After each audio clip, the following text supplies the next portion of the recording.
The weakest hunter alive, संग जिन वू कैसे बन गया the strongest hunter to ever exist. इस वीडियो में हम आपको बताने वाले हैं संग जिन वू की एबिलिटीज, उसकी पावर, जिससे वो बना the strongest Hunter weakest Hunter से। तो यार संग जिन वू के पास मल्टीपल एबिलिटीज हैं, लेकिन ये सब एबिलिटीज उसे कहां से मिलती हैं पहले वो समझते हैं। तो संग जिन वू को अपनी सारी एबिलिटीज सब कुछ मिलता है, एक चीज जिसका नाम है सिस्टम। इस गेम यूआई जो कि तुम उड़ती हुई ब्लू स्क्रीन जिसे तुम बोल सकते हो, ये चीज हमको एपिसोड 3 में देखने मिलती है, जब संग जिन वू के साथ डबल डंजन इंसिडेंट, या फिर बोला जाए तो वो रीअवेकन हो चुका था। इसको सिर्फ और सिर्फ जिन वू ही देख सकता है, और इसमें हर दिन जिन वू को मिलते हैं कुछ क्वेस्ट। अब ध्यान रखना, ये जो क्वेस्ट है वो बहुत ज्यादा इंपॉर्टेंट रोल प्ले करते हैं जिन वू की लेवलिंग में। यहाँ पे होता है उसका डेली ट्रेनिंग रूटीन। तो वो ट्रेनिंग रूटीन एक्चुअली में है साइटामा का 100 पुशअप, 100 स्क्वाट्स, 100 सिटअप और एक 10 किलोमीटर की दौड़, जिसको अगर जिन वू यहाँ पे नहीं करता है और उनको इग्नोर कर देता है तो उसको कुछ आवर्स के लिए सरवाइव करने के लिए बहुत डेंजरस मॉन्स्टर्स के सामने फेंक दिया जाता है,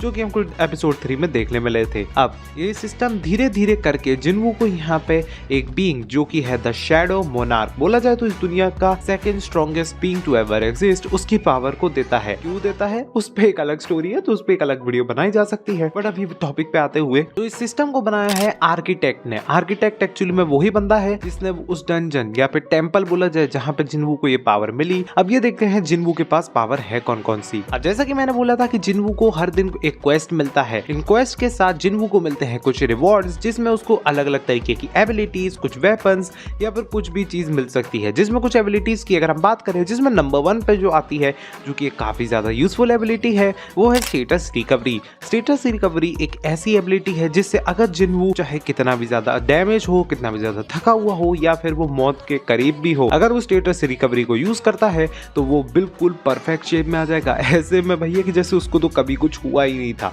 पर इसको वो हर बार यूज नहीं कर सकता, ये लिमिटेड ही मिलती है रिवॉर्ड्स में। और स्टेटस रिकवरी के जैसे ही कुछ normal abilities like healing, speed बढ़ाने के पोशन और ऐसी चीजें भी जिन वू को मिलती। अब स्ट्रेंथ तो हर किसी को पता ही है कि जिन वू कितना ज्यादा स्ट्रॉन्ग है, एजिलिटी में जिन वू कितना ज्यादा फास्ट, वो ये सब आ जाता है। सेंसेस शायद सबसे इंपॉर्टेंट चीज है, क्योंकि सेंसेस की हेल्प से जिन वो चीज को सेंस कर सकता है जो कोई दूसरा हंटर नहीं कर सकता। जिसका अगर हम परफेक्ट एग्जांपल बोले तो अभी एपिसोड 3 के एंड में जिन वो जिस डंजन में गया है, जब वो उस डंजन से बाहर निकलता है तो वो गेट्स को खुद सेंस कर लेता है। जी हाँ, वो ब्लू पोर्टल जो कि कभी भी खुल जाते हैं, जिनसे मॉन्स्टर निकल जाते हैं, जब तक उनकी कंफर्मेशन नहीं दी जाए हंटर्स को, उनको पता नहीं चलता, जिनवू ये अपने आप ही सेंस कर लेता है। जिनवू की अगली एबिलिटी आती है ब्लड लस्ट। जिनवू की ये जो ब्लड लस्ट एबिलिटी है, ये सिर्फ उन लोगों पे काम करती है जो या तो जिनवू से कमजोर है, या फिर वो लोग जिनवू को देखते डरते हैं, क्योंकि ब्लड लस्ट उन अपोनेंट्स के अंदर जिनवू के खिलाफ एक ऐसा डर बिठा देती है जिससे वो अपोनेंट्स कुछ देर के लिए स्टन हो जाते हैं।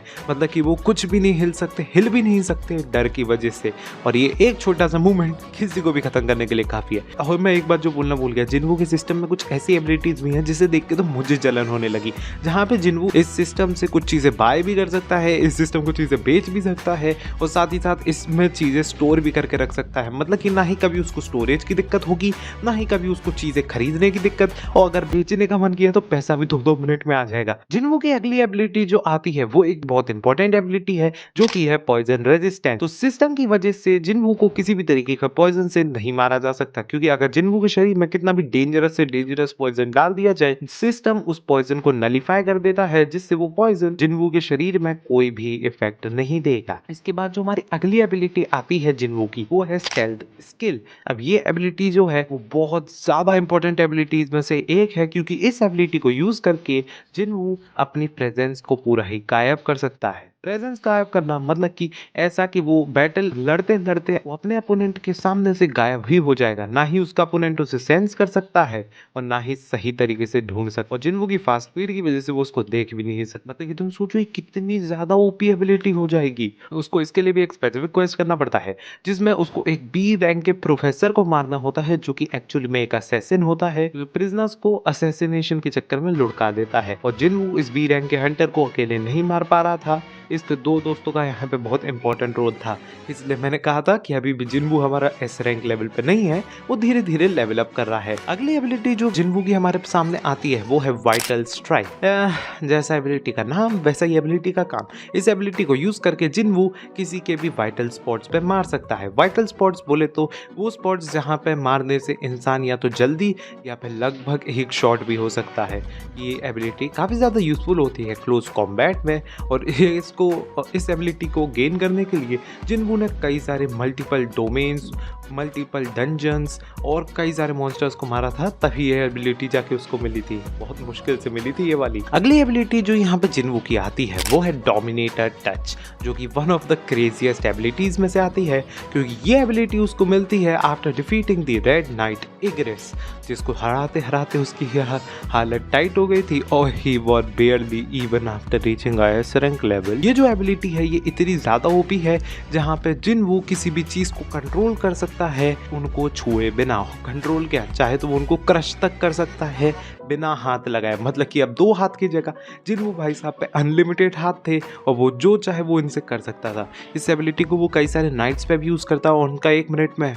अब आती है संग की सबसे ओपी एबिलिटी, या फिर बोला जाए तो एक तरीके से उसकी जॉब, नेक्रोमेंसर। अब नेक्रोमेंसर ये जो एबिलिटी है वो सबसे स्ट्रॉन्गेस्ट एबिलिटी है जो जिनवू को पूरी सीरीज में मिलती है, क्योंकि इस एबिलिटी का यूज़ करके जिनवू किसी भी मरे हुए मॉन्स्टर को वापस जिंदा कर सकता है और उसे अपना सर्वेंट बना सकता है। जितना सुनने में ओपी लग रहा है ये उससे भी ज़्यादा ओपी है। इसका परफेक्ट एग्जांपल हमको देखने मिलता है रेड नाइट इग्रेस पे, जहां जब जिनवू रेड नाइट इग्रेस को हरा देता है और मार देता है, तब वो अपनी नेक्रोमेंसर एबिलिटी को यूज़ करके इग्रेस को रेजरेक्ट करता है, और रेजरेक्ट करके वो एक शब्द बोलता है, इरोना। इस बोलने के बाद इग्रेस का एक शैडो फॉर्म यहाँ पे जिनवू के सामने खड़ा हो जाता है, और अब वो उसका सर्वेंट है। और हाँ, ये सर्वेंट और इस सर्वेंट का फ़ायदा ये है कि सर्वेंट जिनवू के साथ ही लेवल अप करेंगे। मतलब कि जितना ज़्यादा जिनवू स्ट्रॉन्ग होता जाएगा ये सर्वेंट्स भी उतने ज़्यादा स्ट्रॉन्ग होते जाएंगे, और ये सर्वेंट जिनवू को किसी भी हालत में बिट्रे नहीं कर सकते। और नेक्रोमेंसर एबिलिटी मिलने के साथ साथ जिनवू यहाँ पे प्रमोट हो जाता है शैडो लॉर्ड पे, जिसके साथ साथ जैसा कि मैं बोला सर्वेंट्स भी यहाँ पे लेवल अप होते हैं। इस सब के बाद भी जिनवू को कुछ एबिलिटीज और पावर्स मिलती हैं, बट वो कुछ काम की नहीं है, सबरी यूजलेस ही है, या फिर उतनी ज्यादा क्रेजी नहीं है जितनी ये सारी थी। और साथ ही साथ एक फन फैक्ट तुम लोगों को बताता हूँ, स्पॉइलर अलर्ट, ये जितनी भी एबिलिटीज यहाँ पर जिनवू को वो मिल रही है ऑफ द शैडो मोनार्क ऐशबॉर्न। और अगर तुम लोगों को शैडो मोनार्क पे प्रॉपर वीडियो चाहिए कमेंट सेक्शन में जरूर बताना। शैडो मोनार्क अपने आप में एक बहुत इंटरेस्टिंग कंसेप्ट है। अब जिनवू के पास कितनी सारी एबिलिटीज है वो तो हमने इस वीडियो में बात कर ही ली। तुम लोगों को एक और बात बताता हूँ, अब मेरे को सोलो लेवलिंग में क्या कवर करना चाहिए मुझे कमेंट सेक्शन में जरूर बताना। और तुम लोगों ने अभी तक मेरी सोलो लेवल की स्टार्टअप पैक वीडियो नहीं देखी तो लेफ्ट वीडियो देख लेना। अगर तुम लोग कुछ नया माल देख रहे हो एनिमे कम्युनिटी में तो राइट वीडियो जरूर देखना।